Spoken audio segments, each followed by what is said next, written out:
na nga, pagsisimula na tayo. Binuhos na ang kumukulong tubig guys para mabilis kumulo. Ayan ang habang kumukulo guys, itong gagamitin nating tapioca pearl o mga sago. Ayan. Kulay puti siya. Dahil pag naluto naman is transparent. Ayan na nga guys, para maganda tignan sa ating coffee jelly na dessert. Sabi nga pala rito sa ating instructions is 10 to 15 minutes siya maluluto. So medyo may katagalan na yung magme-mekos-mekos. Ayan na nga. So wag kayong magsasawang magmekos-mekos dyan guys, dahil didikit yan sa ilalim ng inyong lutuan at mahirapan kayong hugasan yan. My goodness. Gusto nyo yung marimar. Sa mekos-mekos lang guys, at eto na nga, medyo may kalapitan ng matapos. Sa part na to guys, medyo malapit na maluto ang ating tapioca pearl na maliliit.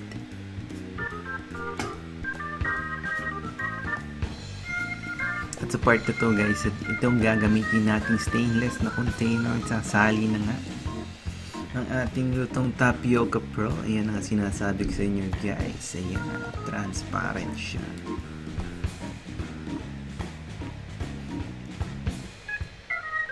At sa parehong lalagyanan guys, 2 cups of water ang nilagay natin. At ang gagamitin natin coffee co brown. Ayan. Ayan na guys, para ka lang nagtitimpla ng kape at the same time. Mekos-mekos muli. At ang gagamitin natin powder is Mr. Gulaman. Ayan na guys, color white siya dahil wala makitang transparent. At no flavor yan.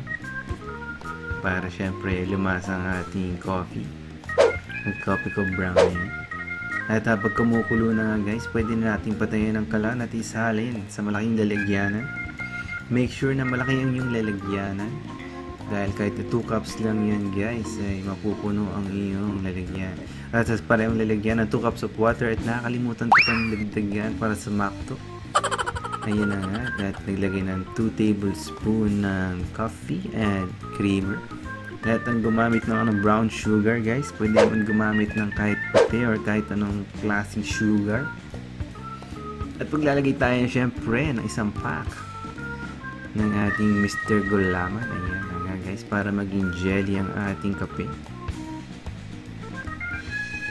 Napaka-basic, para ka lang nagtitimpla ng kape. At pag kumukulo na nga, ayan, pwede na natin i-transfer sa same na lalagyanan guys. Siyempre, 3 layers ang gagawin nating gulaman. Ayan na nga. Pero make sure na matigas na ang first layer bago nyo ilagay ang second. Ayan na nga guys. Let it sit down and simmer. Ayan.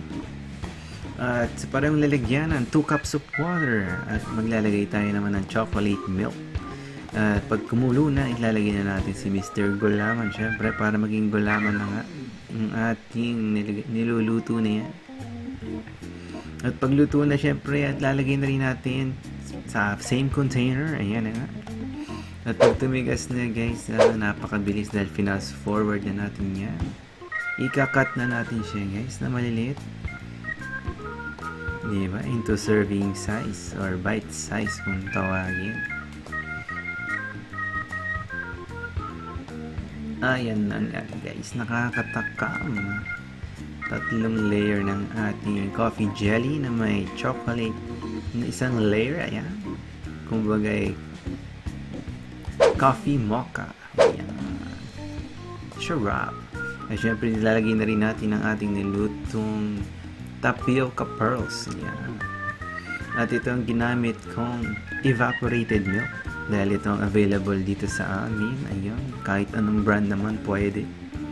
At ito ang ginamit kong brand na Creme Densada Angel. Ayan. At syempre, para mas maglalasang kape nga, gagamit tayo ng coffee ko na rin.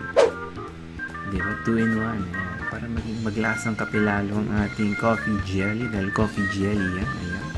Konting mekos-mekos na lang at gawa na ang ating coffee jelly.